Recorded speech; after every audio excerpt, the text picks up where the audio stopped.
Okay, number 19 wants you to find the zeros. Okay, so we have x squared, 4x, and minus 3. X squared, 4x, and minus 3. I'm guessing that's a plus, and this is f of x equals. Okay, is that correct? Double check it. No. Minus x.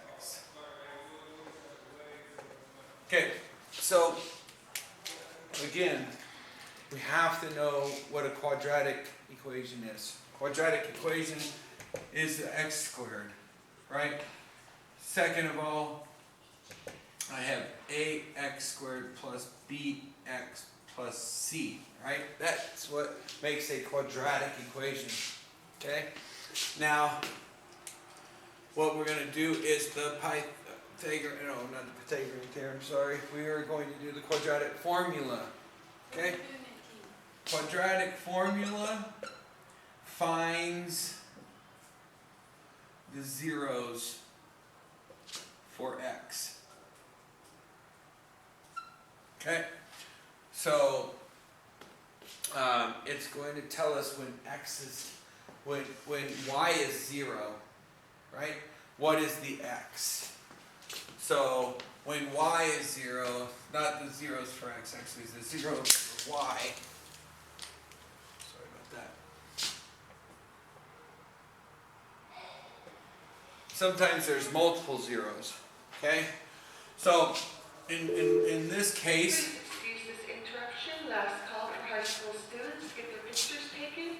Again, last call for high school students to get your pictures taken and the little hymn.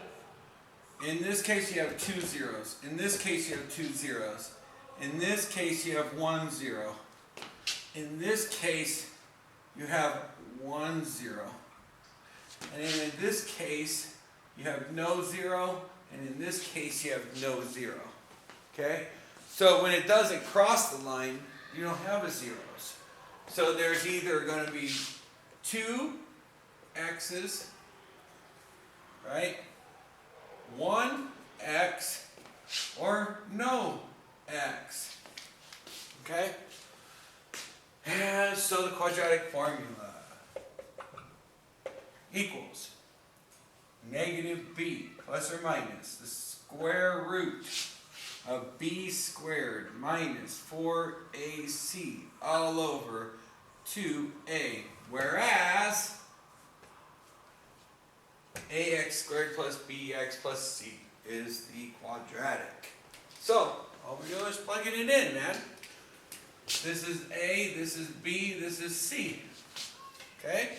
So, x is equal to negative b plus or minus the square root of b squared minus 4ac.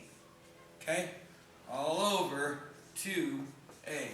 You'll notice every time I say the variable, I write a parentheses. Okay? Then I can go up here and say, well, this is really negative 1 for a, right? So I plug it into my a's. Negative 1, negative 1. Okay? Then I can go up here and go, well, b is 4, and it's a positive 4, right? So this is 4, and this is 4. Okay? And then 3 is actually a negative 3. So I got to put a negative 3 in for C. Okay? Once I do that, it's just math. Negative b, so negative 4 plus or minus the square root of 16, so 4 squared, minus, minus, minus. I always do my minuses first because 2 minuses make a plus, 1 minus makes a minus, 3 minuses make a minus.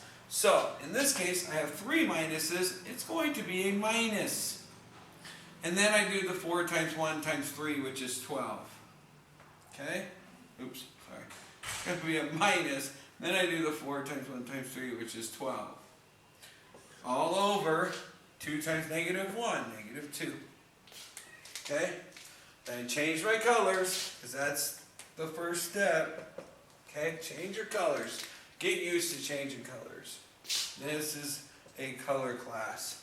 Alright, that way we know what we did in every step. -4 plus or minus the square root of 4 over -2. Okay? So now I've got x is equal to -4 plus or minus 2 over -2. And now this is going to go into two directions. So let's take it up here and say x is equal to -4 plus or minus 2 over -2. Right? Then we're going to go in two separate directions. Okay? This direction, -4 plus 2 over -2. So that would be -2 over -2. So that would be 1. And then I have to go in the other direction, which is different color, and I have -4 minus 2 divided by -2, and change my color so that I have, that is -6 over -2, and two negatives make a positive, and 2 goes into 6 3 times. So x is equal to the solution set, sorry, not the coordinate system, the solution set of 1 and 3. And that's problem number 13? 19, problem 19.